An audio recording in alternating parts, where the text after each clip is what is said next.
मैथिली भक्ति सब गोटे के प्रणाम करै छी। आई हम एकटा बहुत सुंदर गौरी पूजे के गीत सुनाब रहल छी। आशा अछि गौरी पूजे के गीत अपने सब आदमी के नीक लागत।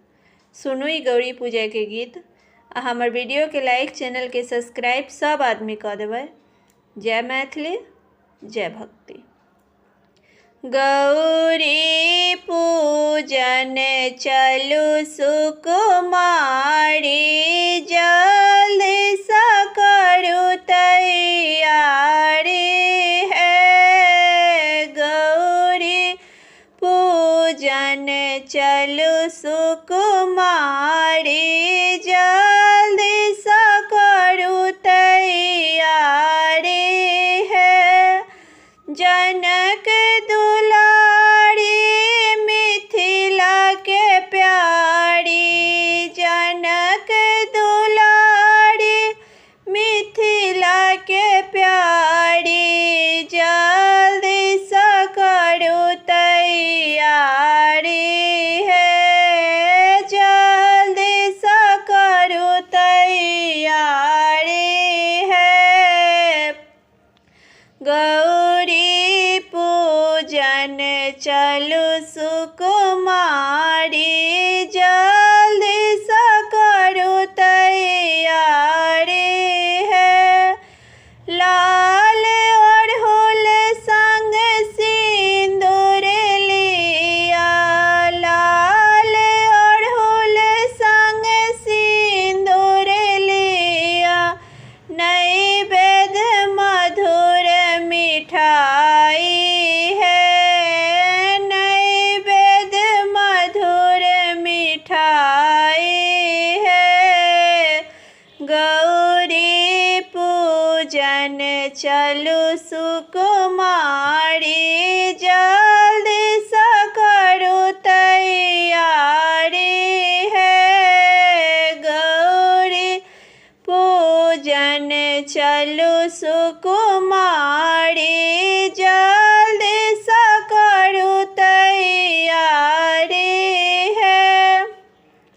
धूप दीप संग गंगा जल लिया, धूप दीप संग गंगा जल लिया।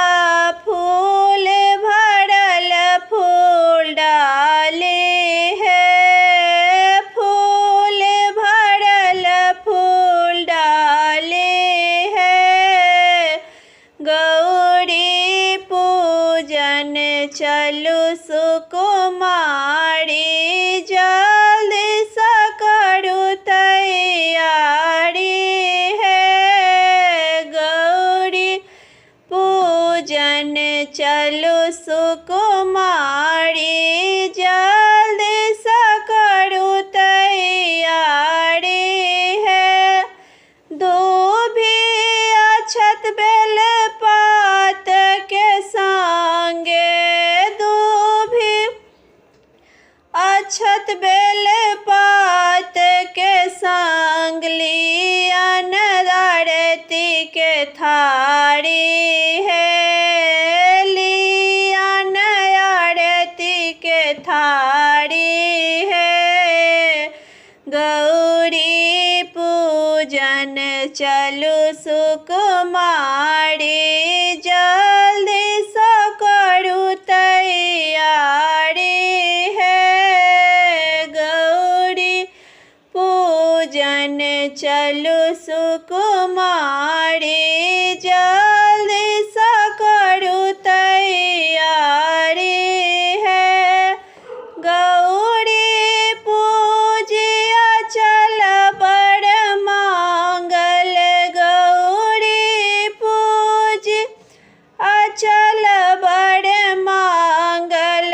बड़ भेटल रघुराई है, बड़ भेटल रघुराई है। गौरी पूजन चलू सुकुमारी, जल्दी सा करू तैयारी है। गौरी जन चलु सुकुमारे जा